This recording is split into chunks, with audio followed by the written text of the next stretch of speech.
Buenos días, hermanos. Recuerde que estamos en el Evangelio de San Lucas, capítulo 11.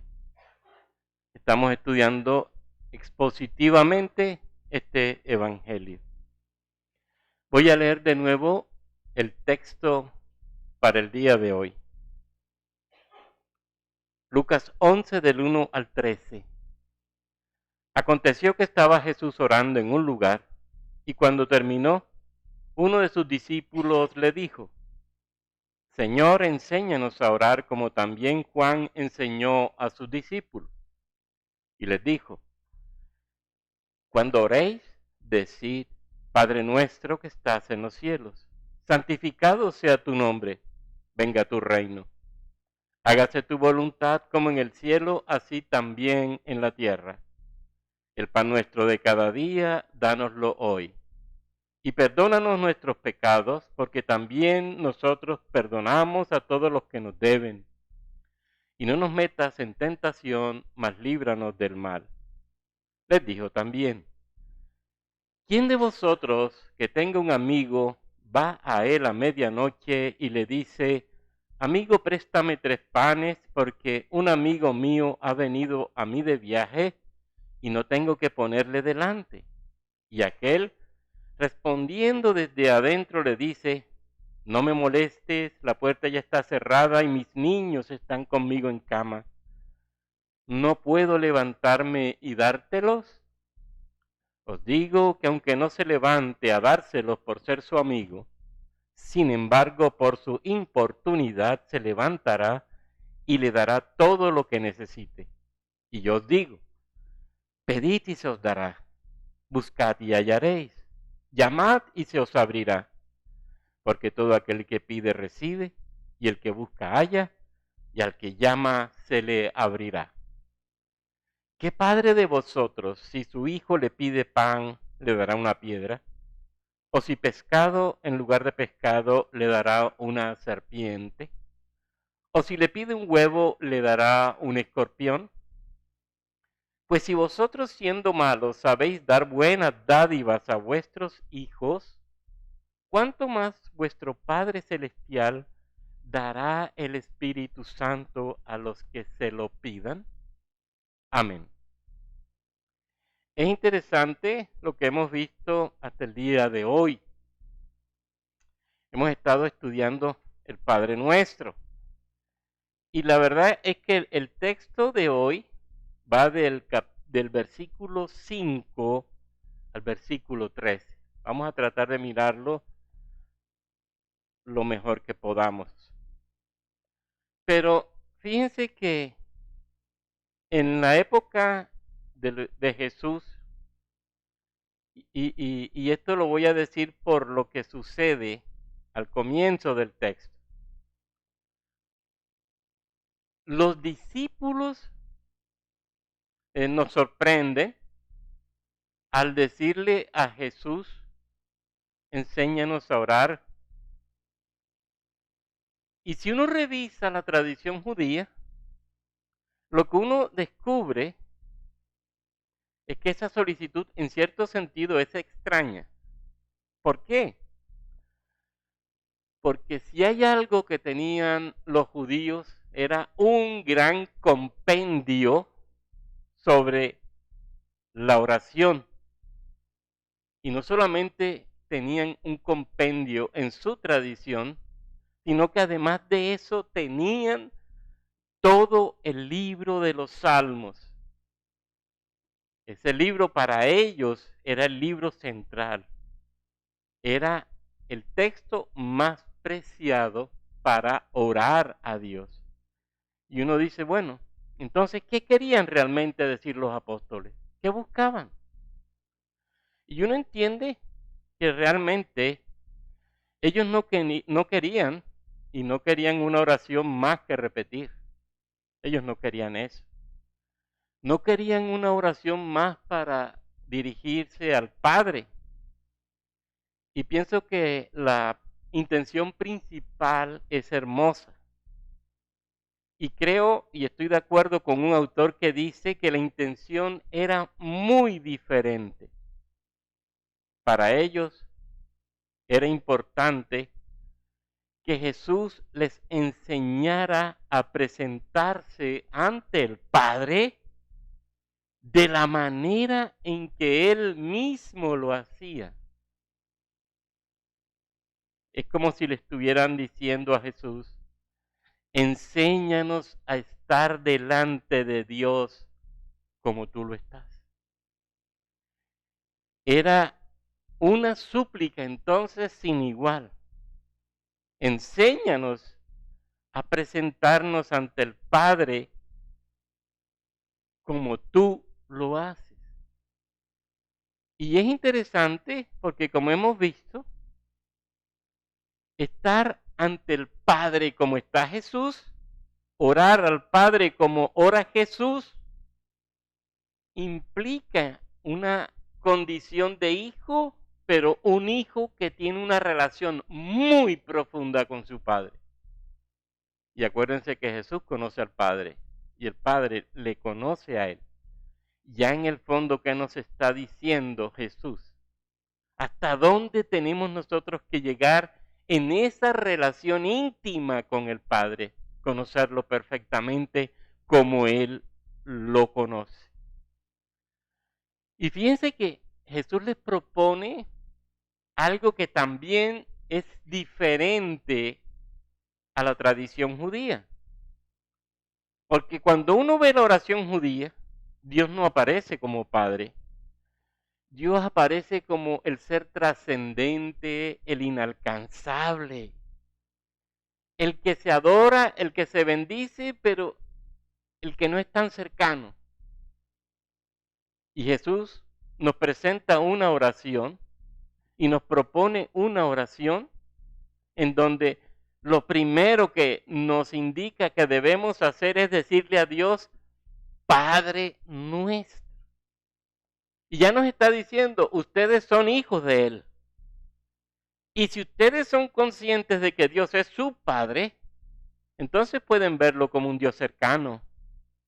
Entonces pueden verlo como un Dios con el que se puede tener una relación íntima, con el que se puede tener una relación profunda, con el que se puede tener comunión permanente. Entonces podemos ver a ese Dios como el que estará, y esto es importante, ayudándonos en todo. Estará atento a todo lo que nosotros somos por pura gracia. Repito, esto era totalmente diferente a lo que hacían los judíos.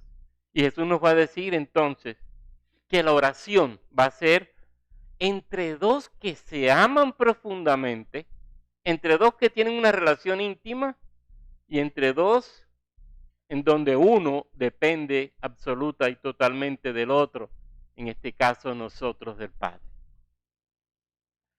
Y fíjense que hemos visto cómo los hijos, y eso nos lo muestra esta oración, Jesús nos lo dice claramente, Jesús nos va a decir que los hijos de Dios se interesan por la causa de Dios. Y por eso la súplica: santificado sea tu nombre, venga tu reino, hágase tu voluntad como en el cielo, así también en la tierra. Los hijos interesados por la causa de Dios, eso lo está mostrando Jesús. Nosotros tenemos que ser conscientes de ello. Pero también Jesús nos está diciendo que el Padre se preocupa por la causa de sus hijos. Danos hoy el pan nuestro de cada día. Perdona nuestras ofensas como también nosotros perdonamos a los que nos ofenden. Y no nos dejes caer en la tentación y líbranos del mal. Nosotros interesados en la causa de Dios, Dios interesado en nuestra causa porque somos sus hijos y porque Él es nuestro Padre. Ahora, es interesante también que lo que nos deja esta oración es profundo. El Padre y nosotros somos el uno para el otro. El Padre se da y nosotros nos damos al Padre. El Padre despliega toda su misericordia, toda su gracia sobre nosotros y nosotros le devolvemos adoración, gloria, alabanzas, agradecimiento también. Y por eso esta oración que nos presenta Jesús se entiende en un ambiente de amor, en un ambiente de amistad, de relación, de cercanía con Dios. Esa es la oración que Jesús nos presenta. Quiere que nosotros realmente tengamos una intimidad profunda con Dios. Quiere que nosotros llegásemos a ser como Él. Quiere que nosotros le imitemos a Él aún en la oración. Y en este sentido, la oración se va a constituir también en medio de vida para nosotros, en medio de fortaleza para nosotros, como lo era también para Jesús. Y ahora Jesús entra y narra una parábola. Y fíjense que comienza esta parábola con una larga pregunta que es retórica. ¿Quién de vosotros que tenga un amigo va a él a medianoche y le dice, amigo, préstame 3 panes, porque un amigo mío ha venido a mí de viaje y no tengo que ponerle delante?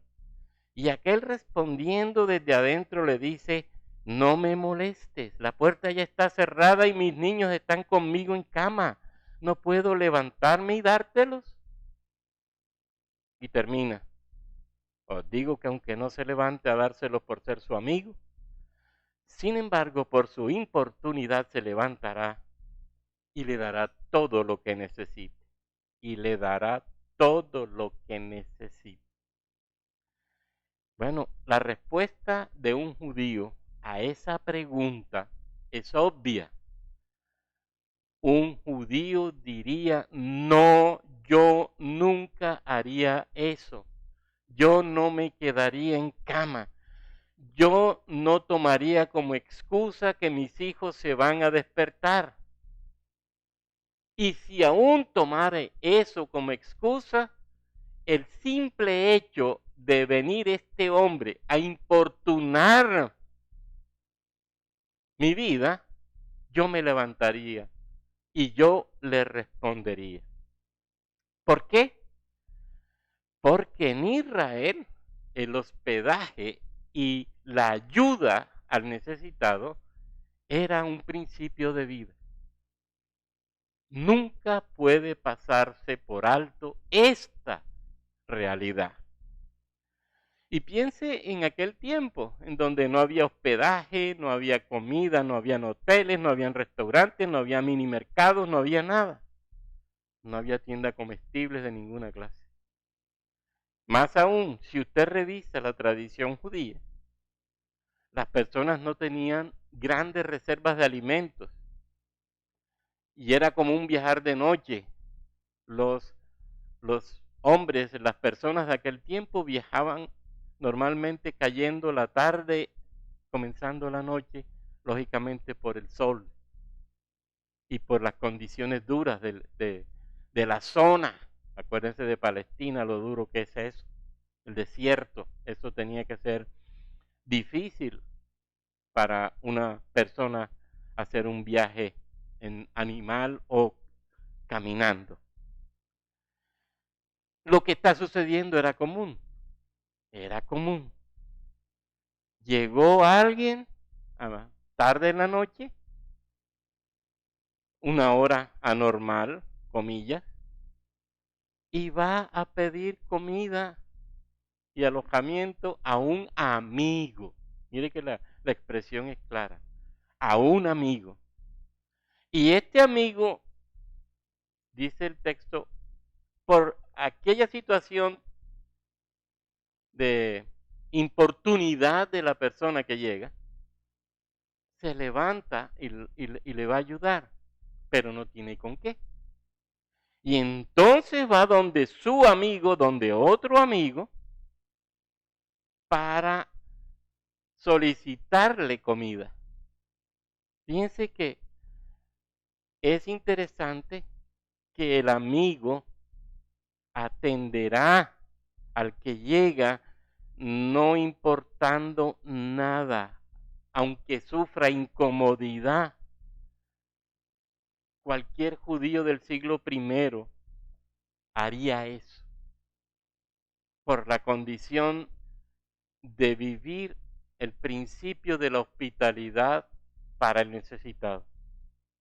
Y repito, en Palestina, en este siglo I, eso era realmente importante, era muy relevante.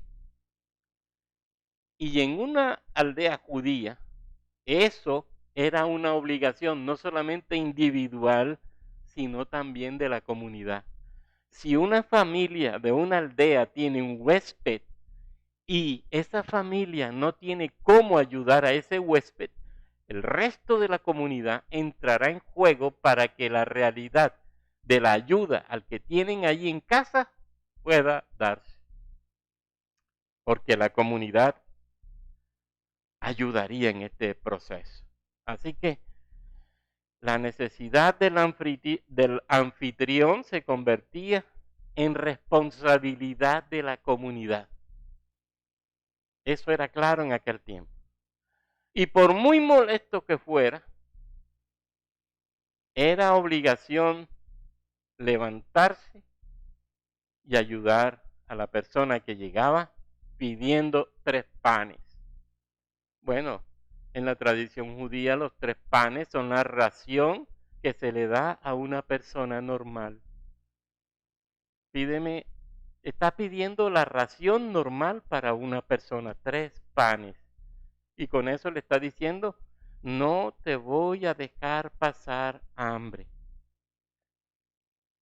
Inclusive, este amigo que recibe la visita del amigo que tiene un huésped, tiene la obligación porque para él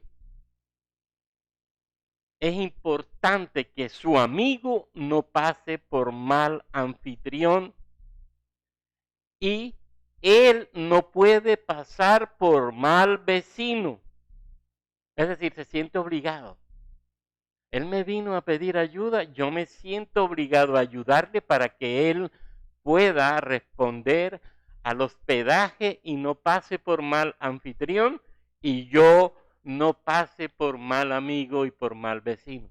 Fíjense el compromiso que hay en el fondo. Me siento obligado a ayudar. Ayudar para que el otro esté bien, ayudar para nosotros defender nuestro testimonio de solidaridad, de ayuda, que era clave en Israel. Así que esas excusas que se presentan allí, levantarse de la cama, desatrancar la puerta, tomar el pan, es cierto, llevaría a despertar a toda la familia, porque todos dormían en el mismo cuarto. Era una sala grande donde se usaba para todo. Y dice la tradición judía que las puertas eran pesadas y tenían seguros pesados. Así que de quitarle la tranca a una puerta generaría de todas formas algún bullicio. Y lógicamente los de la casa se despertarían y póngase a pensar si tiene niños, etcétera, se formaría una situación incómoda. Pero eso para el que va a prestar el servicio es secundario. Para el que va a prestar el servicio eso no cuenta. Lo importante es el servicio a prestar. Ahora, ¿por qué sabía este hombre que ese vecino tenía pan? Y a esas horas de la noche. Pues porque normalmente se cocinaba el pan en grupos. Se unían varias familias para hacerlo, de modo que se sabía quién había hecho recientemente pan y se sabía quién podía tener pan a la mano. Y por eso ese vecino, enterado de la situación, se acordó, mi amigo hizo pan hoy, debe tener pan. voy allá a su casa. Así que, con mayor razón, si tengo pan, me levanto. Voy a causar una situación incómoda a los de la casa, pero tengo pan y me levanto y voy a darlo, voy a brindarlo. Fíjense que aquí no hay exigencias de ninguna clase, simplemente hay la solicitud de ayuda. No se dice que el vecino insistía en que le ayudaran. No se dice que el vecino exigía que le ayudaran. No se dice que clamaba para que le abrieran la puerta y le brindaran lo que pedía. No. Simplemente, dice el texto, hay 1000 razones para ayudarlo. Inclusive, y si no hubiera, sino excusas, la importunidad de aquel era suficiente para levantarme y ayudar. Y eso es lo que se da. Así que no hay mención de que se llame a la puerta reiteradamente o que se repita el pedido varias veces. No hay insistencia. Lo único que uno encuentra aquí es impertinencia, importunidad. Se tiene en el relato a una persona dispuesta a correr el riesgo de molestar cuando el motivo es justificado. Tengo a alguien que alimentar, no tengo comida, tengo que importunar a mi vecino que sí tiene y que sé que me va a dar. Miren eso, y que sé que me va a dar. Por la conciencia del servicio que hay, y esto es importante, con el necesitado. Hay conciencia de servicio para el necesitado. Esta persona entonces tiene confianza en su pedido y será atendido. Aunque parezca una descortesía, despertarlo en esas horas, a esas horas de la noche. ¿Qué nos está mostrando Jesús aquí? Y 10. Yo os digo, pedid y se os dará, buscad y hallaréis, llamad y se os abrirá. Porque todo aquel que pide recibe, y el que busca halla, y al que llama se le abre. Póngase usted a pensar en esto. Medite en Dios. ¿Y qué va a descubrir? Que Él es infinitamente todopoderoso. Él puede hacer lo que quiera. Que es infinitamente justo y solo hace lo que es correcto. Que es infinitamente bueno y santo. Por eso lo que hace es perfectamente bueno y perfectamente santo. Que es infinitamente sabio, así que todo lo que hace lo hace con sabiduría. Ahora, si yo pienso en eso, cuando yo empiezo a considerar estas verdades sobre Dios, entonces esta generosa petición que Dios me dice que yo haga, pedid y se os dará, buscad y hallaréis, llamad y se os abrirá, se nos darán bajo estas condiciones y bajo estas consideraciones de quién es Dios. Eso significa que recibiremos de Dios lo que es justo, que recibiremos de Dios lo que es bueno, que recibiremos de Dios lo que es sabio y lo que es santo y lo que se encausa a nuestro bien espiritual y material. Eso que nos quede claro. Fíjense esa orientación, pedid, buscad, llamad. Acompaña la oración del Padre Nuestro. Y allí Jesús nos ha instruido sobre las cosas que nosotros debemos pedir a Dios. Y no se refiere a cualquier pedido, sino a la petición de cosas esenciales para nuestra vida y para nuestra vida de fe y de salvación. ¿Qué pedimos, buscamos, ¿Qué deseamos? Nuestra santificación, la venida del reino de Dios. Mire el Padre nuestro, el perdón de los pecados, la subsistencia diaria, ser librados de caer en tentación, ser librados de caer en las manos del diablo. ¿Qué pedimos? Pedid y se os dará en el contexto del Padre nuestro. Aquello que el mismo Señor Jesús nos está enseñando que pidamos y que simplemente estas son las cosas necesarias para nuestra vida de fe, para nuestra vida de salvación, de salvos y para nuestra vida cotidiana. Ni más ni menos. San Agustín dijo, ¿qué no daría él ahora mismo a sus hijos cuando piden si ya les ha dado precisamente eso? Esto es, que sean sus hijos. Ya vimos que ser un hijo de Dios es un regalo que recibimos cuando venimos a Jesús.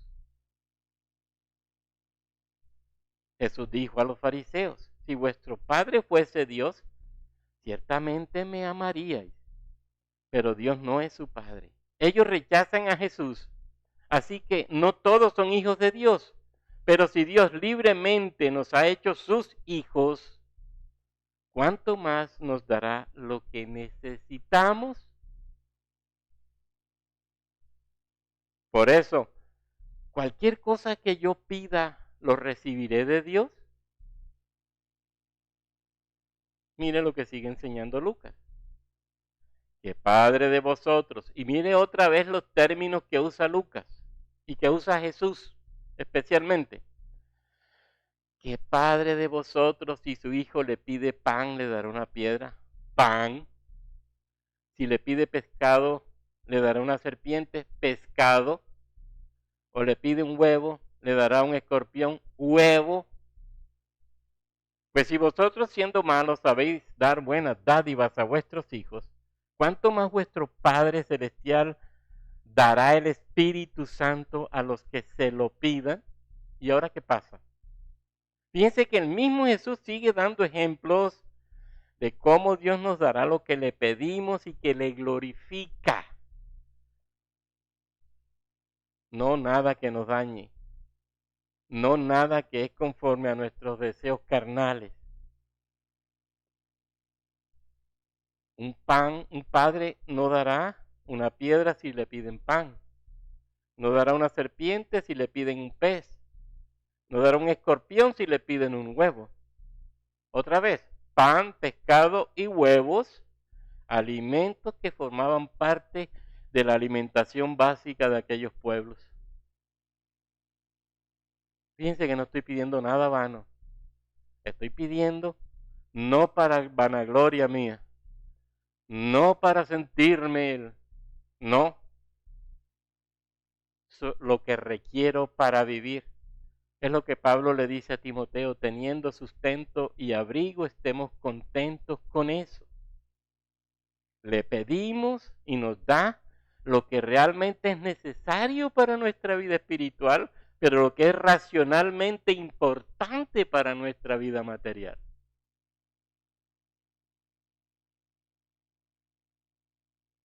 No está Jesús excediéndose en nada. Y en el fondo, ¿qué está diciéndonos Jesús? Aprendan a confiar en mí. Aprendan a confiar en su Padre, que Él se hará cargo de ustedes, que Él se hará cargo de nosotros para nuestro caso. Por eso, fíjense, la promesa de la eficacia absoluta de la oración está ligada a dos cosas. Pedimos lo verdaderamente necesario para que alcancemos el fin para el que fuimos creados. Pedimos lo verdaderamente necesario para que alcancemos el fin para el que fuimos creados. Se resume en el Padre Nuestro y en esto que hemos visto. Pero también es importante el modo de pedir. Es decir, pedimos sin dejarnos desanimar por lo que nosotros pensásemos o por lo que nosotros podemos pensar que pudiera suceder si pedimos, como en la parábola leída. No podemos sentirnos desanimados antes de pedir a Dios. Si no tenemos conciencia de quién es Dios, entonces ¿cómo le pedimos? Pero si yo sé que Dios es mi Padre y mi Padre que se hará cargo de mí, entonces pediré confiado. Y Él, en su gracia, hará lo que tiene que hacer conmigo.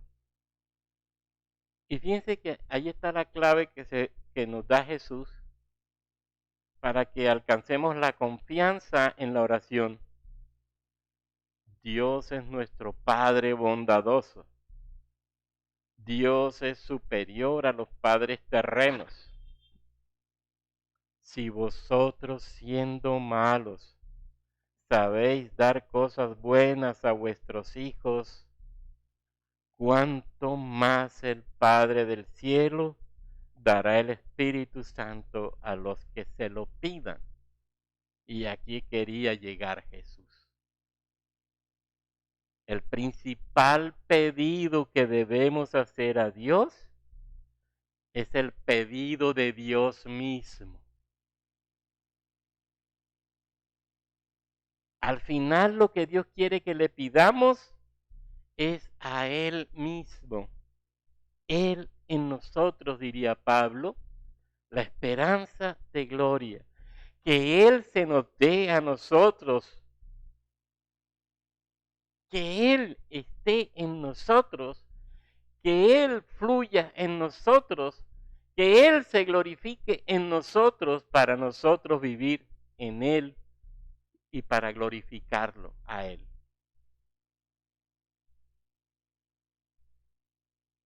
Buscad primeramente el reino de Dios y su justicia.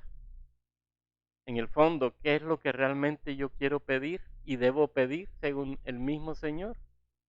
Dios, te necesito es a ti. Necesito tu presencia, necesito tu gracia, necesito tu sabiduría, necesito tu fuerza, necesito.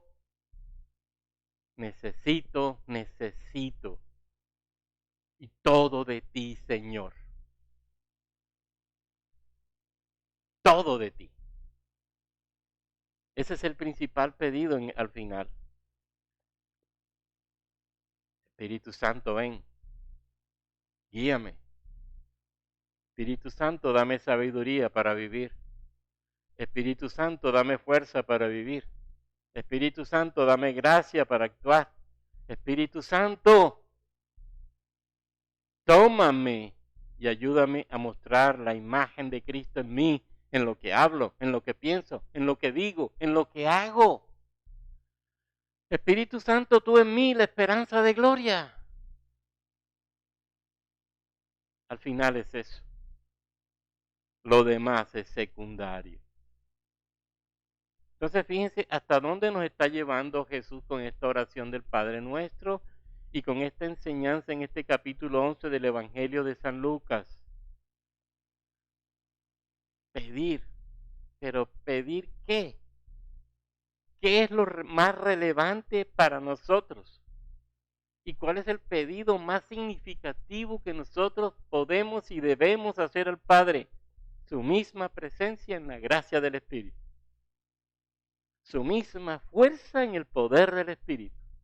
Su mismo amor en el amor del Espíritu. Su misma sabiduría en la sabiduría del Espíritu.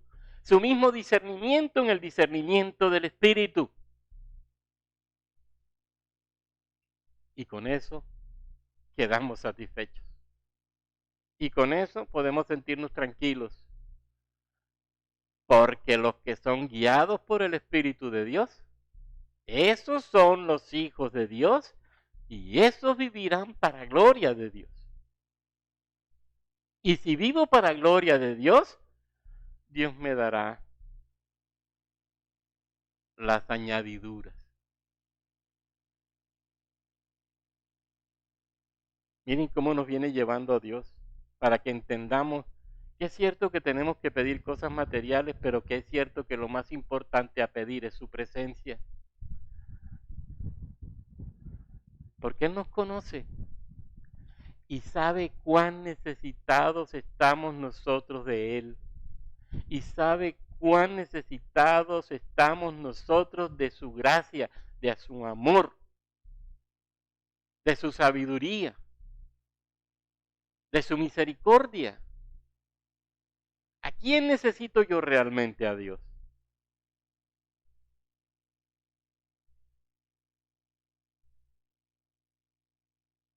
El Padre Nuestro al final va a terminar: Padre,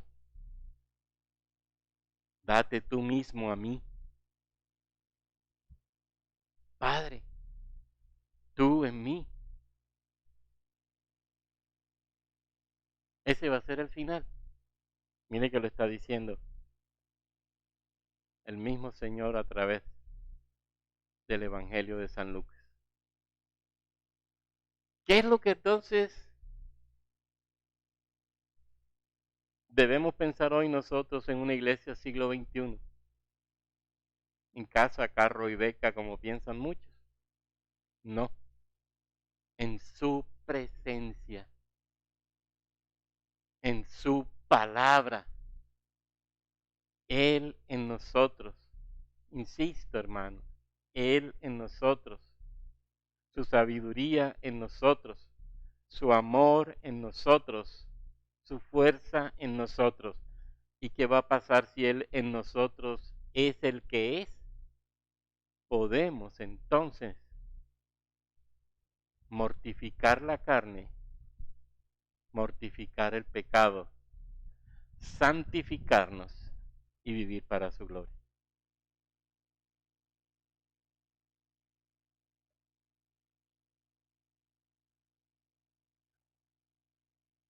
Así que, si vosotros siendo malos sabéis dar cosas buenas a vuestros hijos, cuánto más el Padre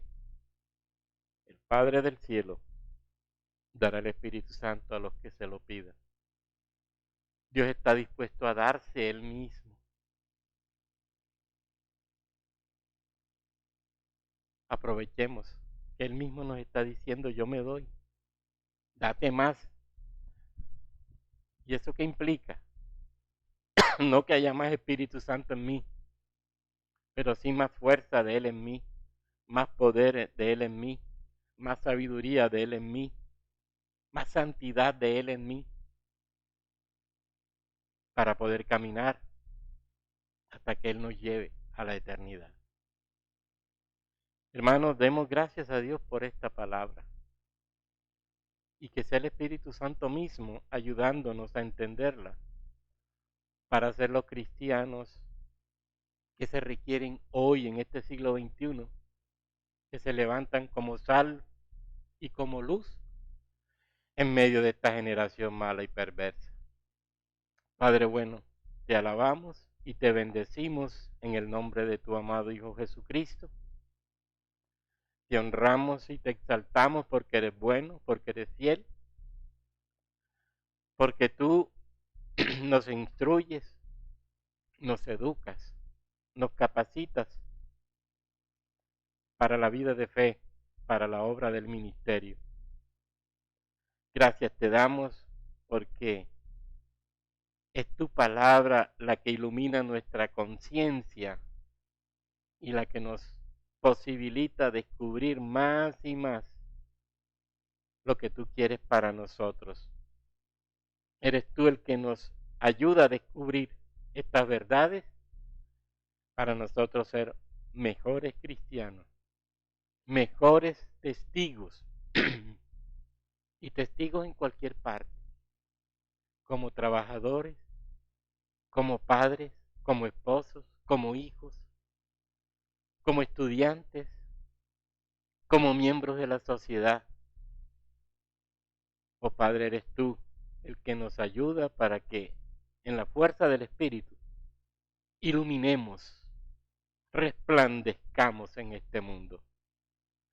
Dios Trino y Dios Uno, a ti gloria, honra, alabanza y adoración por siempre. En Cristo Jesús. Amén, Señor. Amén.